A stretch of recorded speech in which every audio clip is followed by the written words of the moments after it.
This is Real Estate Rookie, episode 131. Like, how bad do you want it? Like, I wanted it so bad. Every time I would lay in bed and think, oh, should I go into work today? Should I not? Because you don't really have to sign up for overtime to just come in and work. But then I'll think, oh my gosh, like, I just need to bear it out for a little bit more. And think that it's building my retirement. I will look back on these years and not regret it. So I thought, oh, like I have to get out of bed and work. Like it's a no-brainer.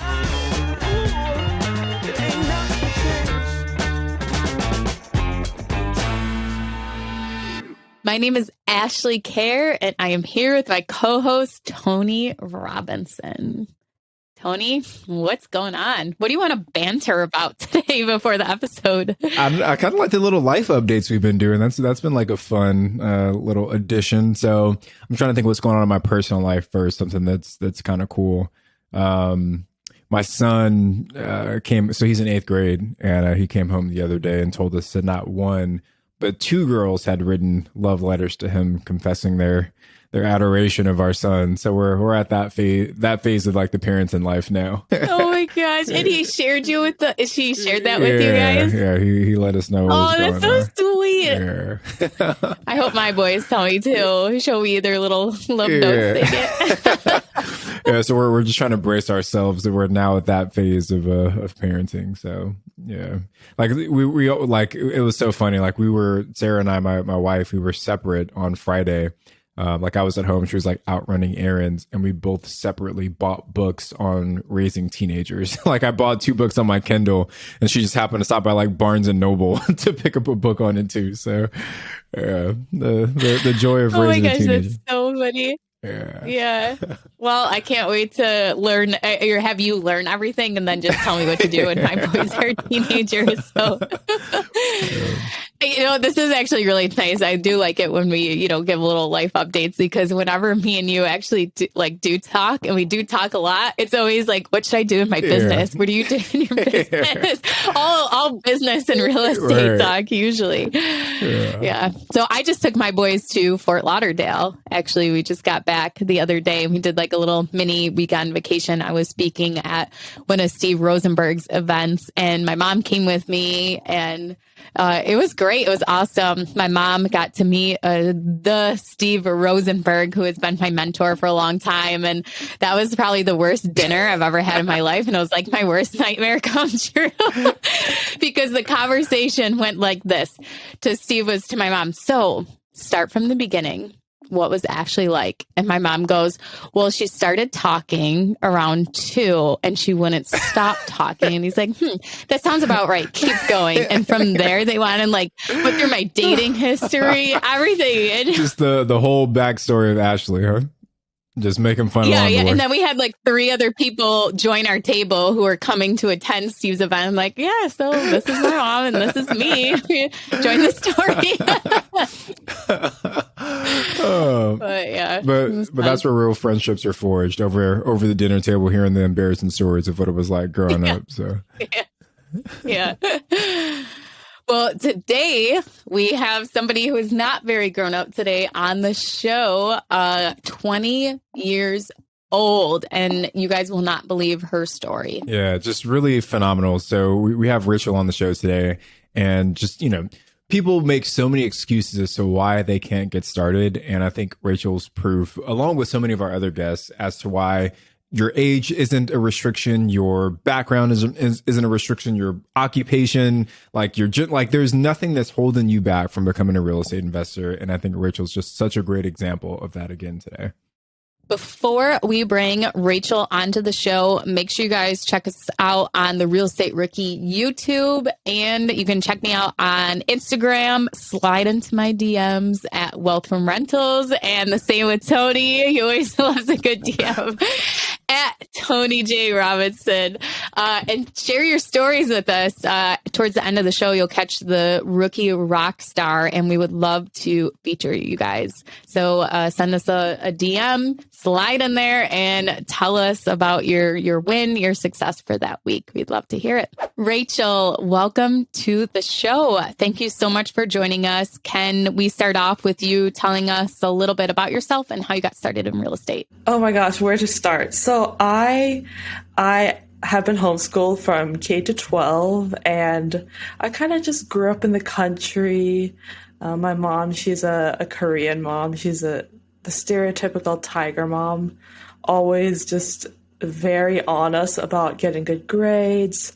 You got to get a safe job, a high-paying job, and, study hard every single day, which is what we did.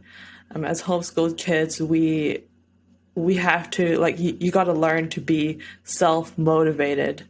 And that's kind of what I decided. I was like, I'm going to be a doctor. I love health. I love holistic healing.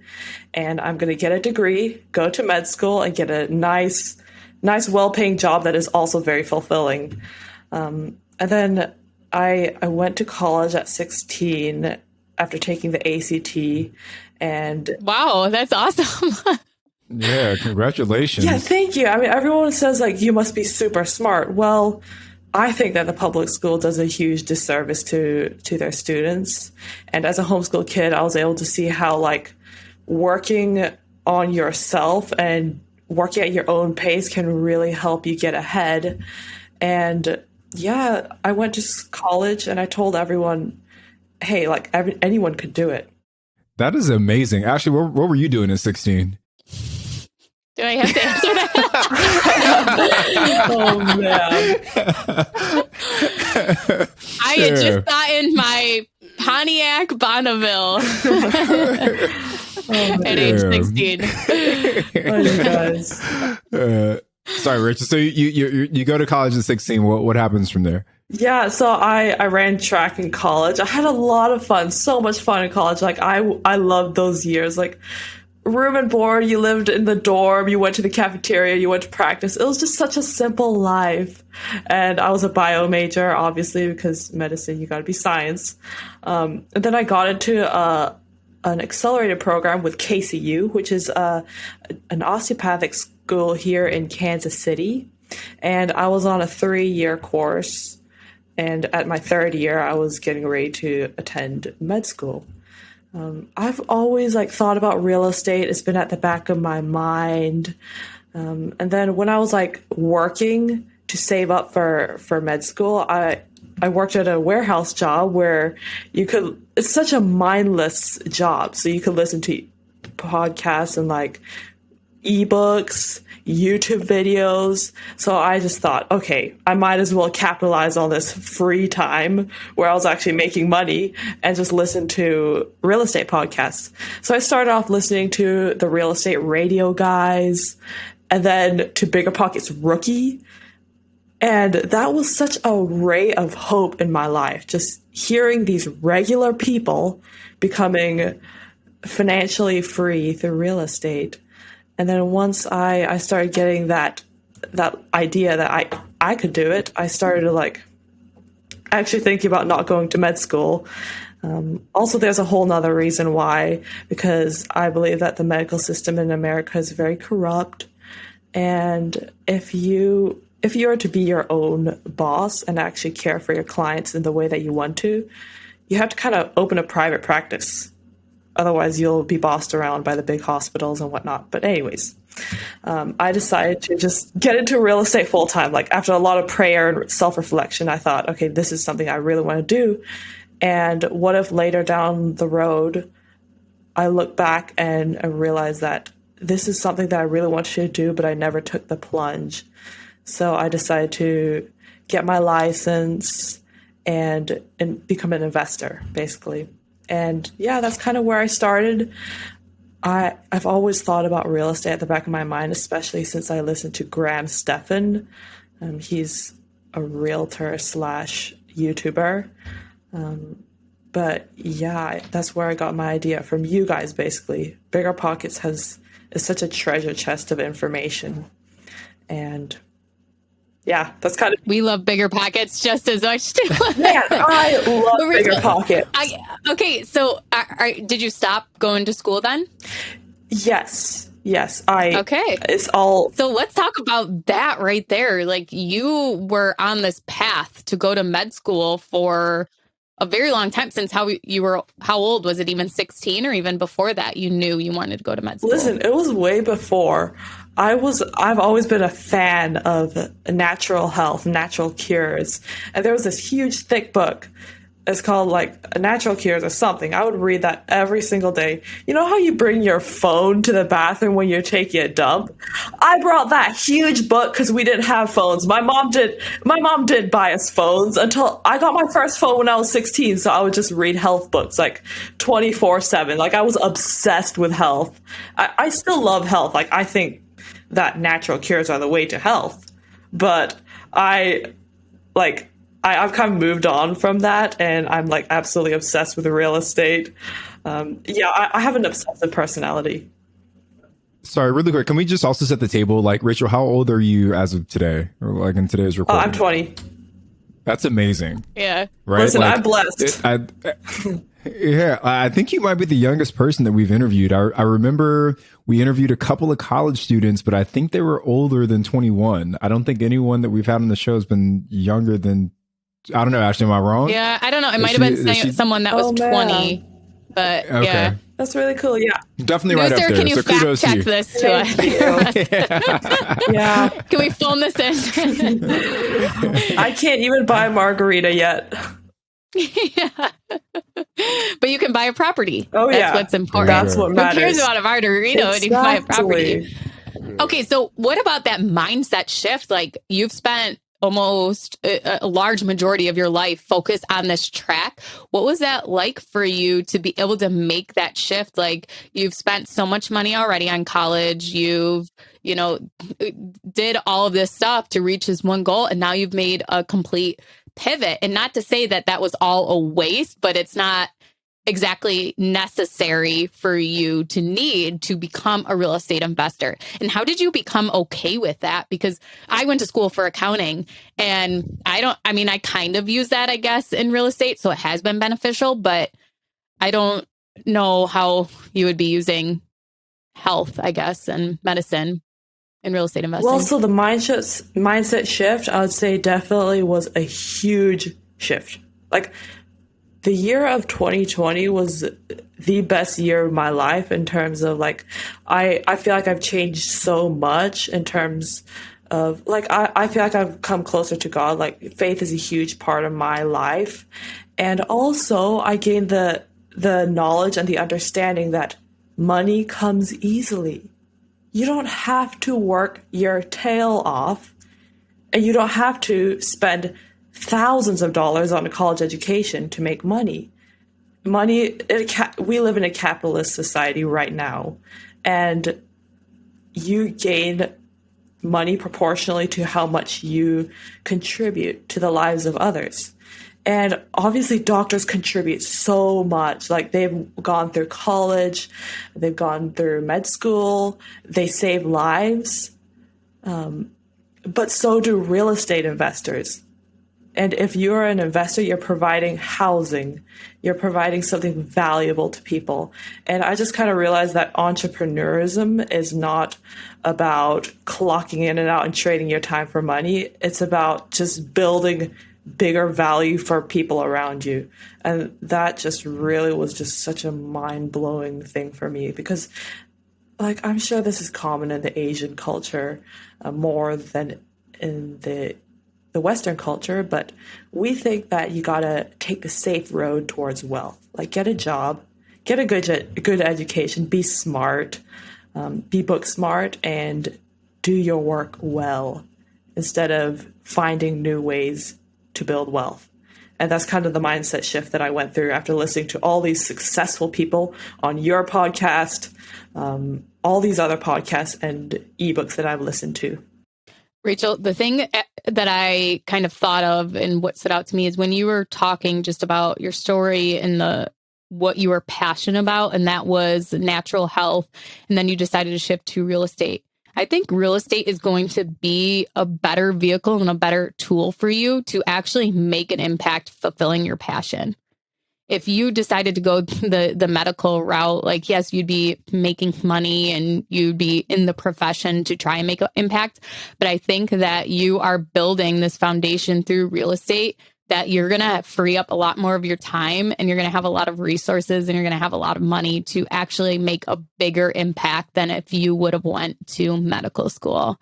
And I'm already so excited. Like, you're only 20, and I can't wait to have you back on the show in even just 5 years to see what's happening, what's going on. Yes. We'll probably see you on the news first or something, giving a lecture. Well, listen, this is such a blessing. It's come as a surprise. Like, I just put that post out there, and Mindy commented on the post. She was like, "Eric, did you see this?" And I was like, "Did you see what?" And I guess it's I'm just so happy. But it's because you're taking action. I think that's a really strong underlying message for everyone that's listening, that it doesn't matter your age, it doesn't matter your background, it doesn't matter where you're coming from, it doesn't matter what you've been through.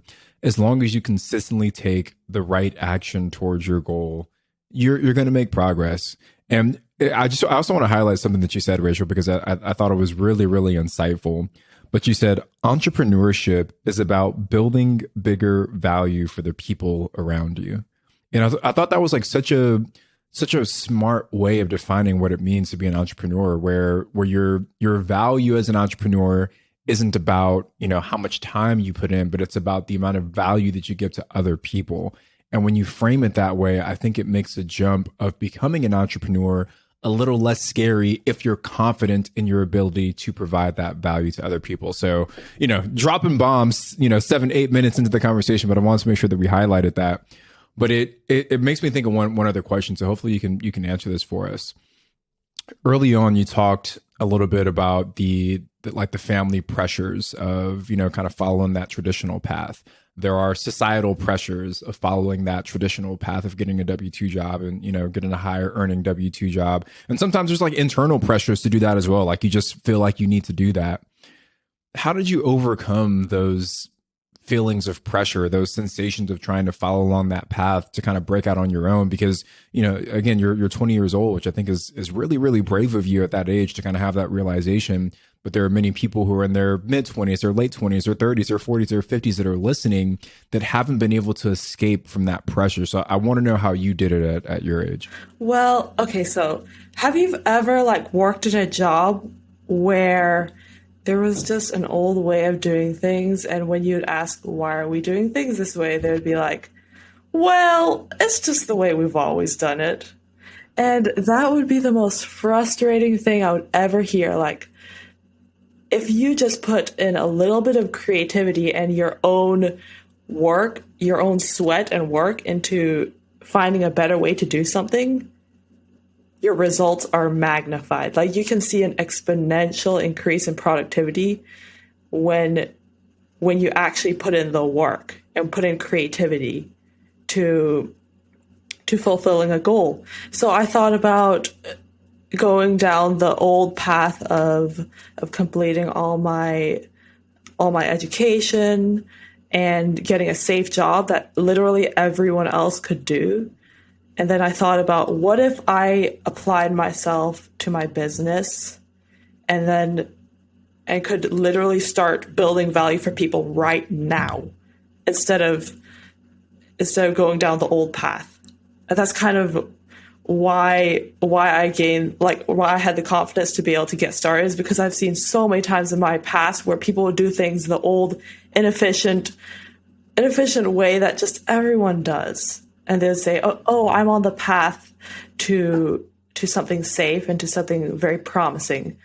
But I want to do something where I could start providing value now. And yeah, I'm kind of an impatient person. I like to get things done now and when they need to be gotten done. And I think that procrastination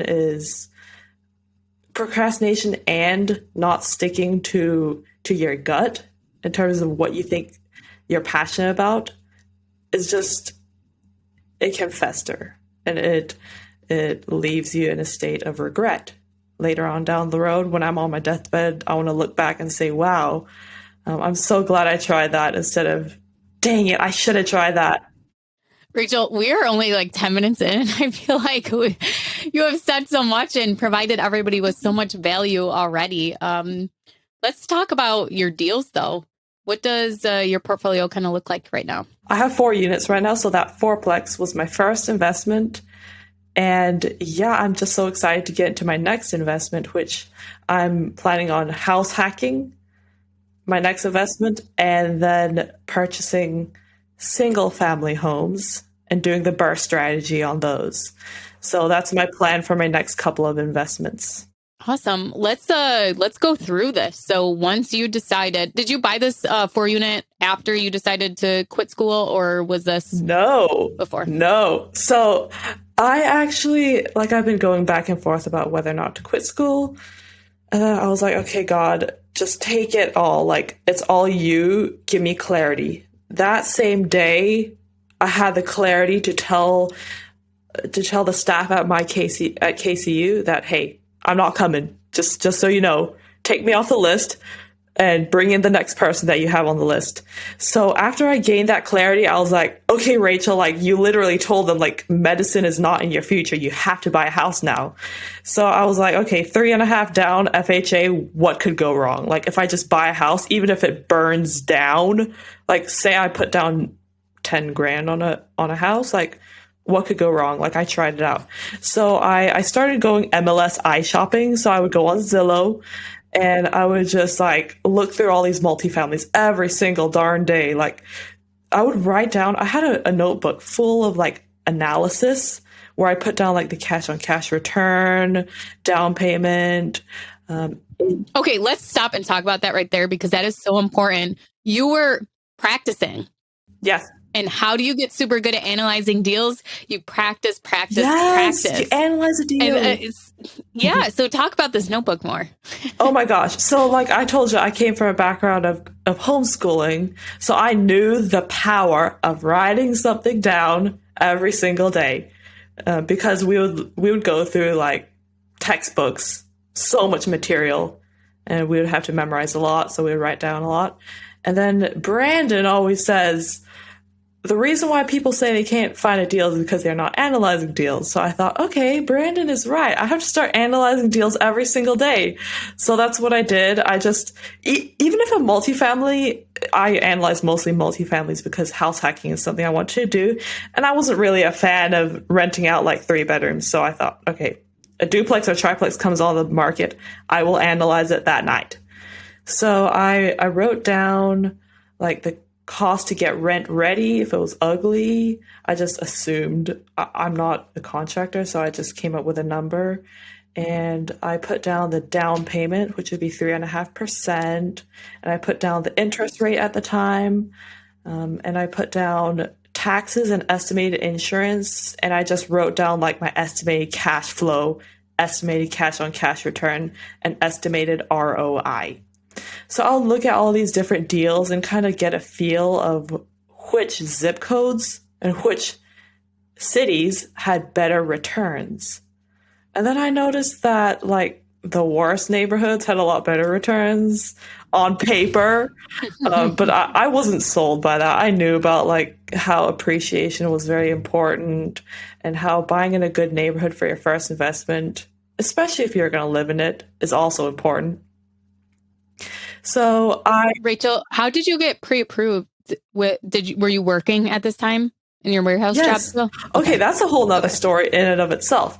So I started talking to lenders. It started off as just me eye shopping, and then I would see these multifamilies coming on the market, and I would wonder, I really want this property. I don't know how to get it, but there has to be a way. So I realized that you have to get a pre-approval letter to submit an offer on a house. So I talked to so many different lenders and got different quotes on like closing costs, interest rates, and then I finally got a pre-approval letter. But yeah, I was working a W-2 job at the time. I was working, like I said, at a warehouse at Amazon. so many times I've wanted to quit that job because it is Amazon. I'm not sure if you heard the rumors, but yeah, you're literally a machine. So I worked as a machine. I've seen the memes. Oh my gosh. Yeah. So I knew that conventional lenders don't like to lend on people who recently quit their job. So I just stuck with that job for the longest time. And I chatted with a lender and I told them my goals. And I told them the price point that I wanted to buy at, which is around 400,000, because I wanted a fourplex in a nice area. And they were like, well, your income doesn't cut it. Like you earn $15 an hour. Like you can't buy this house. And then I told them, well, hey, I work a lot of overtime. What can I do? They said, well, if you have 1 year of overtime income, we can include that. So I worked 60 hours a week for 1 whole year. Didn't take a break. Oh my God. And then I came back to my lender. I was like, hey, I'm here. Like 60 hours a week. I gave him the records and everything. He said, okay, you're pre-approved. So So you waited a So whole year. we got to pause on that, right? Yeah. Because that's like an insane amount of dedication from you, Rachel, and I think that's the part that when people hear, oh, she's 20 years old, she bought a fourplex, they hear the shiny thing at the end, but they don't see all the hard work that happened in the middle. Like how many people are willing to raise their hand and say, I'm going to work 60 hours a week at a very labor intensive job to help me get to my goal of buying my first real estate investment property. Like Ash, it almost reminds me of Heather Blankenship, right? We had her back on the podcast. I can't remember which episode, but she was like sleeping in the like shop of her RV park for like the first couple of months, just trying to get it all set up. Right now, she's super successful, multimillionaire, but it's the hustle in between that gets overlooked so often. So whenever I hear that, we got to stop, we got to pause, we got to give you some praise, Rachel, for being the person to be willing to kind of grind it out like that. oh my gosh. Yeah, it was a lot of work, but looking back, I was very happy. Like I was very happy knowing that I was building something. And I think that's kind of what differentiates successful people from people who don't end up succeeding is just like, how bad do you want it? Like I wanted it so bad. Every time I would lay in bed and think, oh, should I go into work today? Should I not? Because you don't really have to sign up for overtime to just come in and work. But then I'll think, oh my gosh, like I just need to bear it out for a little bit more and think that it's building my retirement. I will look back on these years and not regret it. So I thought, oh, like I have to get out of bed and work. Like it's a no-brainer. If later on this will pay for my future, for my family, and it'll build generational wealth, like it's such a no-brainer to just get your butt out of bed. And once you start driving to work, listening to good music, like you're living the life. Like every day is just such a blessing. You get to work. I think that a lot of us during the pandemic, a lot of us weren't able to work. And I thought, okay, Rachel, you have a car. You are blessed to be able to go to work. So just go to work and appreciate it. And that's kind of what got me through those grueling months. That gratitude, showing gratitude, I think is so important. And just waking up every morning and even just naming off 1 or 2 things that you are grateful for can really help you start your day. And I think a lot of people tied to success do express their gratitude all the time and I think there's a big correlation. So you guys put a little journal next to your bed and write in there, every morning, 3 things you're grateful for as you wake up. Or a lot of people even do it at night too, where they write it before bed, and just having that positive energy before you go to sleep. Man, and it makes you such a different person. Like I love that, what you just said, gratitude. It really makes you a different person. Okay, so what happens next? Finding this deal, you've gotten pre-approved, and did you hook up with a real estate agent? What happens? Oh yeah, so I was honestly just calling the listing agents of all these properties. I didn't think about getting an agent because I didn't really know how that worked.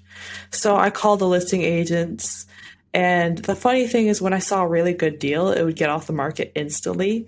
So I talked to these agents, and I was like, hey, if you find a multifamily that hasn't hit the market yet, call me up and you won't have to deal with listing it.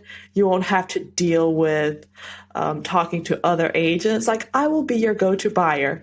And they were like, oh, yeah. Okay.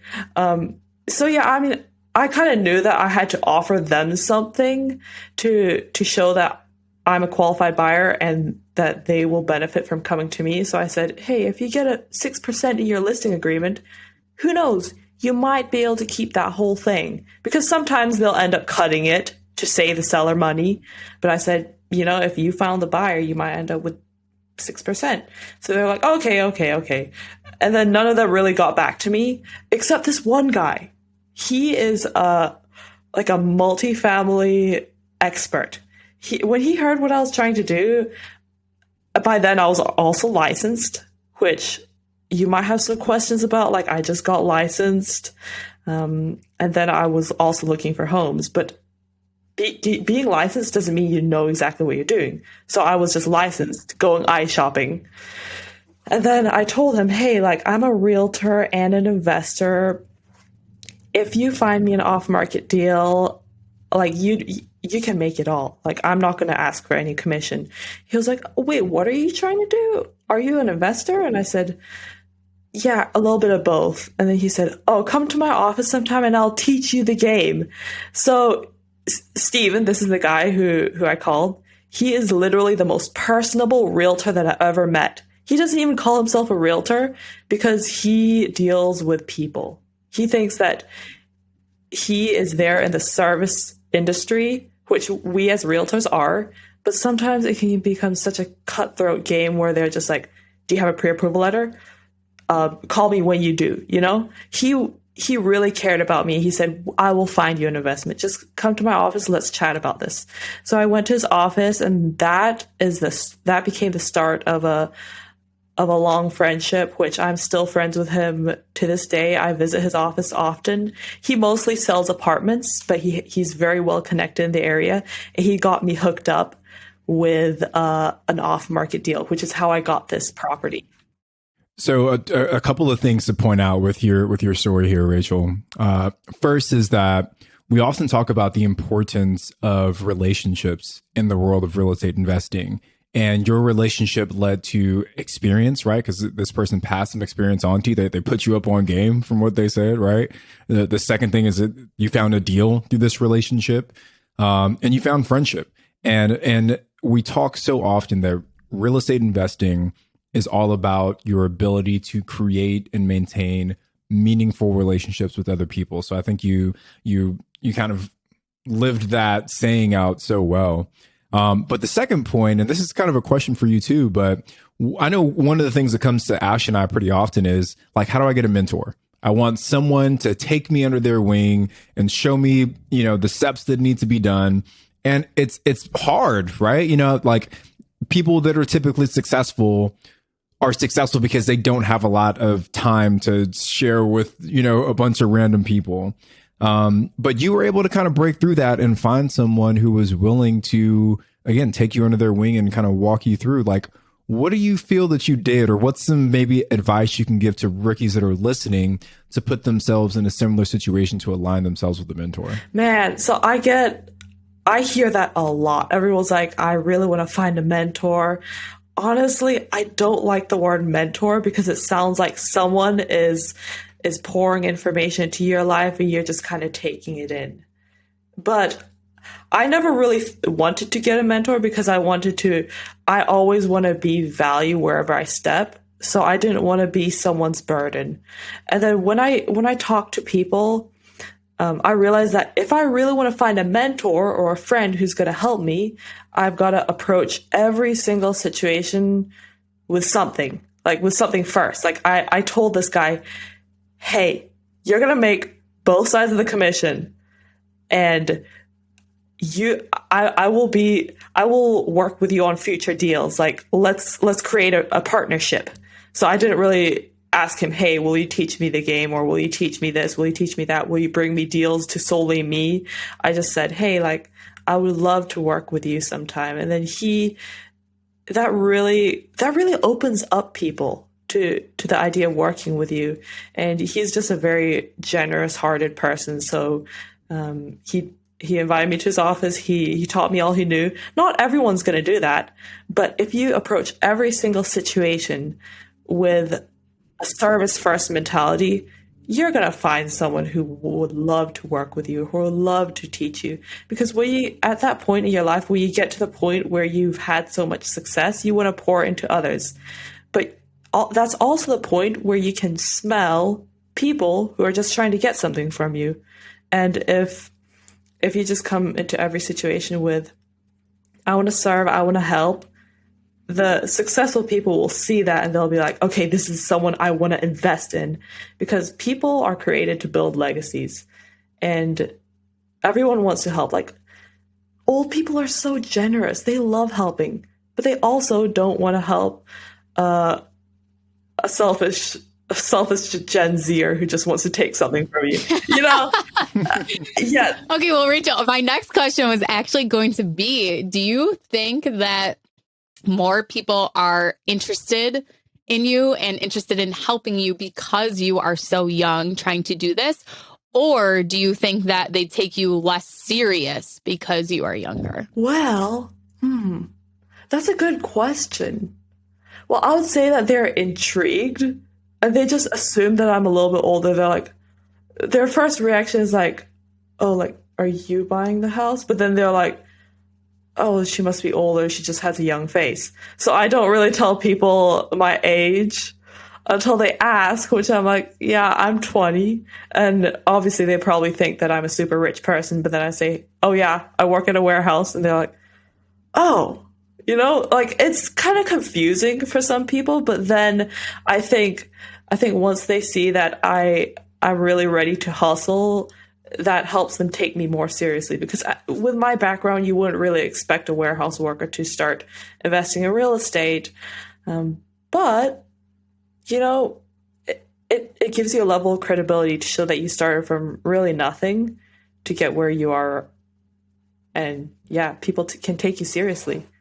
Yeah, I think you have an opportunity, an advantage that you're starting so young and you are serious, that, like you said, that people are intrigued by you. And I think that you'll be able to receive a lot more help and guidance from people, or even be able to get more mentors because you are younger and you are starting so young. I think it's a real blessing.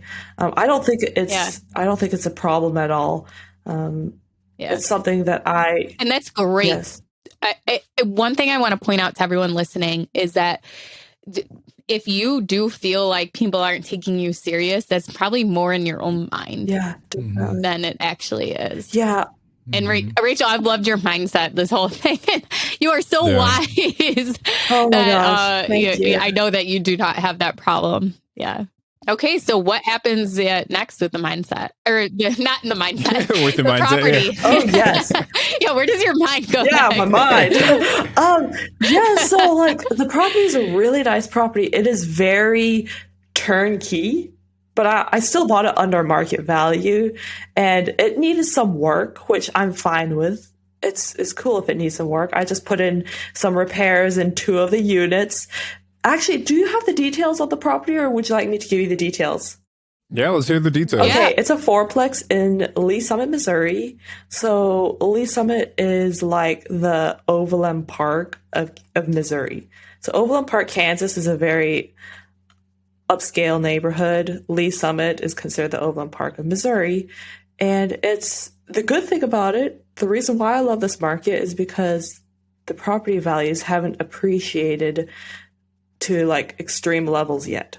So it's still appreciating, and the property values are not overblown. That's just such a plus. And 2 of the units have 3-bed, 2 baths, 3-bed, 1.5 on opposite sides, and 2 of the units in the middle have 2-bed, 1.5 bath. They all have garages, which is great.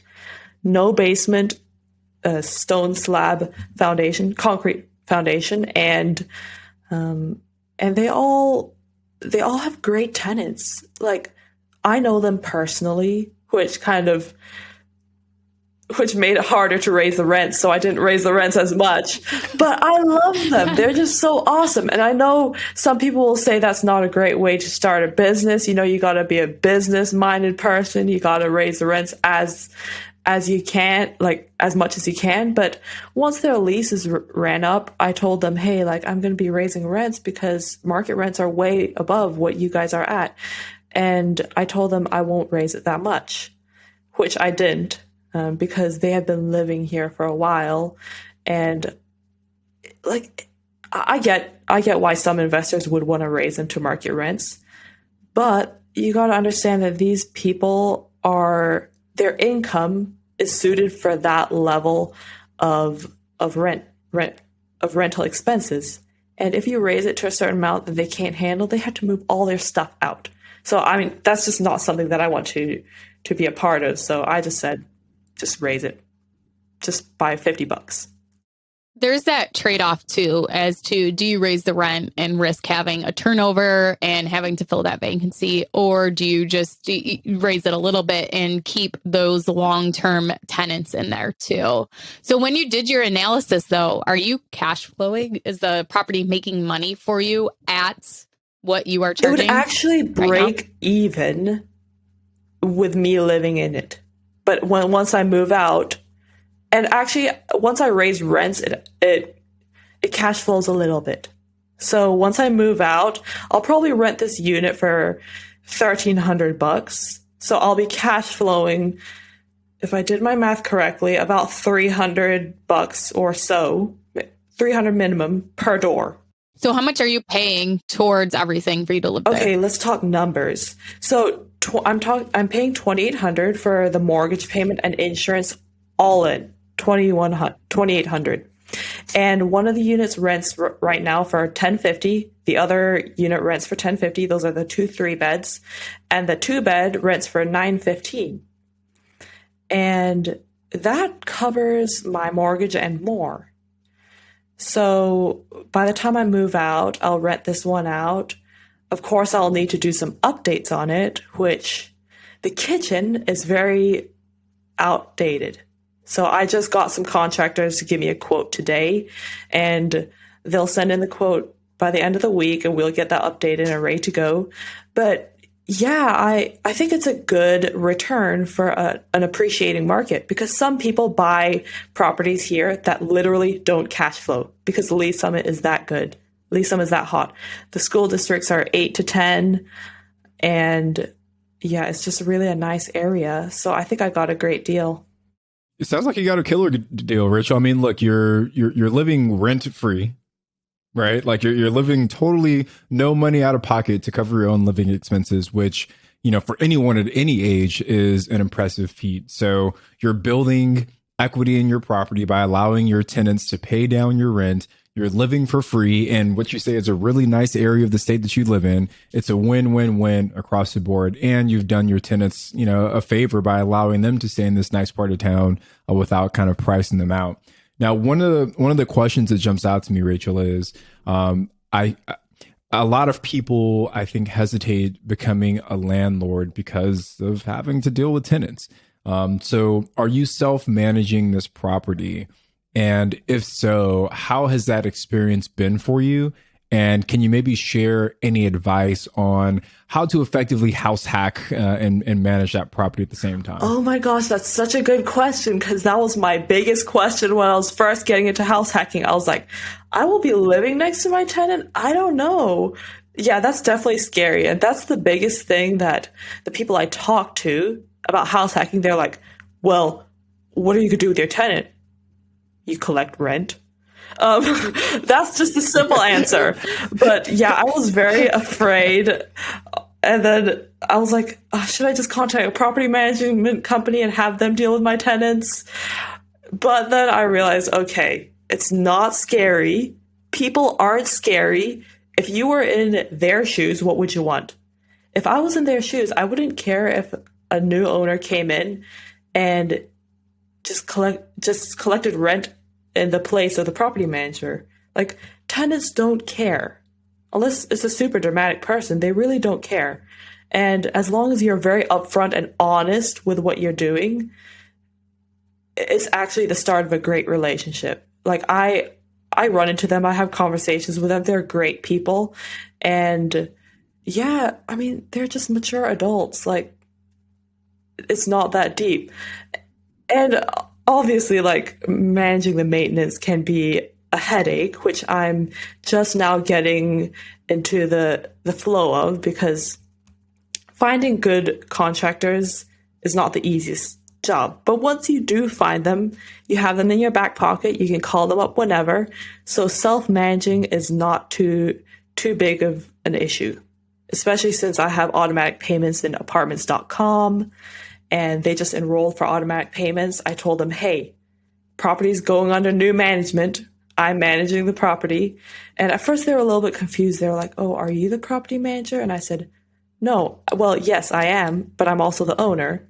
So I decided to come forward with a relationship, completely straightforward and honest.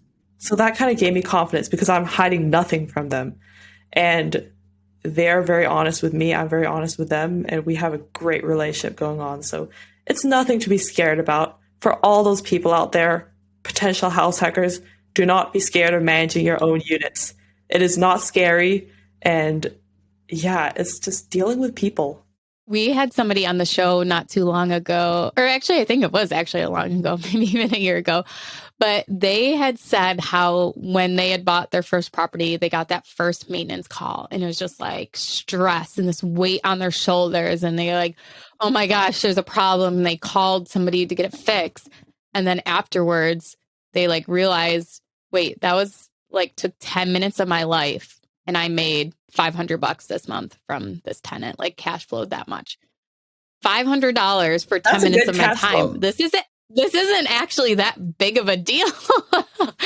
And I always remembered that because that even made like an impact on me, is that sometimes you think something can be so overwhelming and so stressful, but really you're getting paid for that time. And it took 10 minutes to resolve that situation. And yes, you may feel, especially the first couple times taking those calls from tenants or those maintenance requests, you might feel flustered, like, oh my gosh, I want my tenants to be happy. I want the property to be doing well. Oh my gosh, what do I do? And then, you know, it finally becomes like common. Yes. To get complaints and maintenance calls. Oh my gosh. I remember my first maintenance call was like the garage door was like rattling a lot.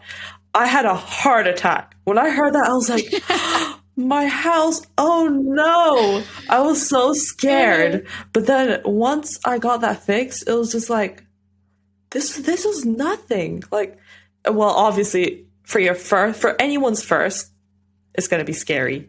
But once you get over that hump, it's just like, this isn't bad. And especially if you have in your mind the fact that you're providing housing for someone, like it's a blessing to provide housing. It's nothing to be scared about. It's a win-win-win for everybody involved. And I think your first house hack, Rachel, hopefully inspires a lot of people. Just to recap the numbers, right? You've got total rents coming in of $3,015.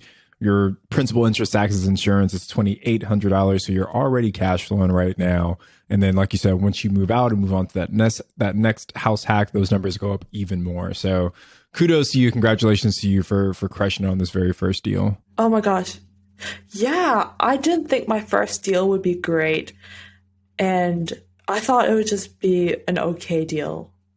But you proved yourself wrong. Yeah, I mean, I think I feel so blessed every single day, but I just want people out there who's listening to this, you don't have to have an amazing home run first deal. Like, you could be the dumbest person in the world and just buy real estate and win in the end, because property values always go up. That said, don't buy a $16,000 house in a terrible, dumpy neighborhood. Don't do that. As long as you don't do that and buy real estate, you'll be good. Well, of course, there are some ifs to that statement, but real estate is not scary. One if is the property that Tony has for sale in Louisiana. If anybody would like to buy that property. Everybody wants some, go out to Shreveport, Louisiana. Maybe you should just hold on to it for 20 years. Maybe I'll hold it for 20 years. Yeah, we'll just keep paying the mortgage payment on it.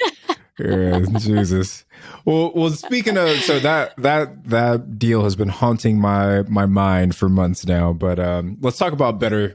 Let's talk about better mindset things. I want to get into your psyche, Rachel. I want to get into see what makes Rachel tick. So let's move on to our mindset segment.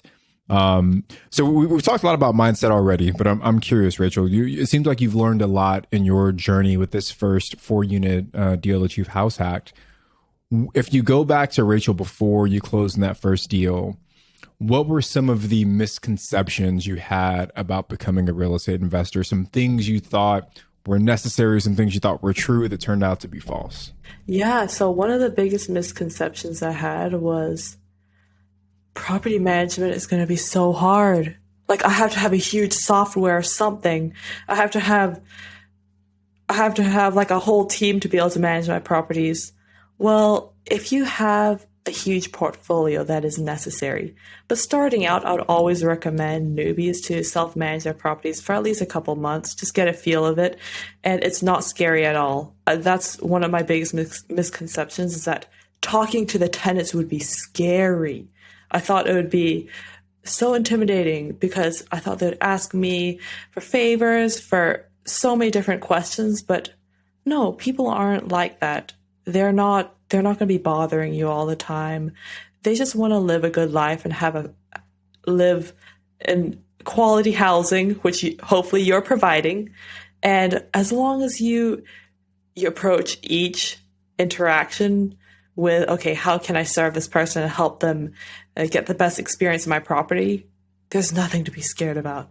Yeah, providing that great customer service and also keeping in communication too. So like even for maintenance, one of the biggest things I've learned over the years is just even if you can't solve the issue or the problem right away, like keeping communication with your tenants as to, what's the update, what's happening. And I think that really does make a big difference that you keep up that communication. I just want to highlight one more misconception. I think this is very important. I thought that when you buy a house, I thought it was a huge, huge risk. Like it's not like buying a stock. It's not like putting money into a stock that could literally disappear the next day. When you put a down payment on a house, you can earn that back in whatever job you're doing, and it's sitting in your house. Like that's literally equity in your house. So it's not like making an investment is where you're burning that cash. You can recoup that investment if you sell the house. So to anyone out there who's just so scared about buying real estate, it is not scary because you can always sell. It's not like a stock. Coming to you live from Rachel, who is only 20 years old and bought a house. So she can get over that fear, that obstacle. So can you guys. So Rachel, I want to take us to the rookie request line. You guys can give us a call at 1-888-5-ROOKIE and leave us a voicemail. Tony and I actually get these voicemails emailed right to us. So if you send it at 3:00 in the morning, I will probably be awake working on my clarity, my future of my business. No, I'm just kidding. And I will listen to your voicemail. But we may pick it to be played on the show. So here is today's question. Hello, fellow investors. This is Zach. I'm from Connecticut. And right now I'm looking at house hacking a smaller multifamily. Now, my big thing is I would like to get this done within this first year. I want to jump in, get my feet wet, but I don't necessarily have the funds. Now, looking at partnerships, I do have people with money in my life, but I'm not sure how to kind of negotiate it with them and give them the deal. I know I would be benefiting by house hacking, aka living rent free, and maybe having a little bit of cash flow. How could you negotiate? Is there any tips on making sure my partner is happy in this deal? Because I would be living there, so I'm benefiting by living in a place rent free, and he's kind of the one who's maybe giving me 50% of the down payment. I am just looking for advice on ways to kind of better it for both sides. Thank you. Rachel, what would be your advice for Zach? Okay, so just right off the bat, hearing him say down payment, I'm assuming he's getting a loan on it, which is great. If he's qualified for a loan, that means he has a W-2 job. And if he has people in his life who can lend him that money, great. But I would always recommend save up and then invest that 3.5% FHA loan. If you just decide to buckle down and say, okay, these next 3 months, I'm going to save up as much as I can for a down payment and use that along with my already saved up funds, you could probably get a down payment for a decent house. But if that's still not possible, yeah, go to your closest family member and tell them what you're trying to do. Maybe send them some of the rookie podcasts. You can't explain everything in one conversation. So send them podcasts to listen to on their free time and say, hey, this is what I want to do. Don't just tell them right off the bat, hey, I'm going to buy a house. Lend me some money. No, you got to explain to them what you want to do. And then once they see your vision, they see that you're absolutely driven, and then that you'll absolutely pay them back, they'll be much more likely to lend you the money. And like I said, if it's an FHA loan, 3.5 shouldn't be too much. Yeah, I actually did something similar to what you're asking, Zach, with my sister. When she graduated college, we actually purchased a house together where she needed money for the down payment. And what we did was she went and got the FHA mortgage and I gifted her. So we wrote a gift letter that I was gifting her the money for the down payment and the closing cost for the property.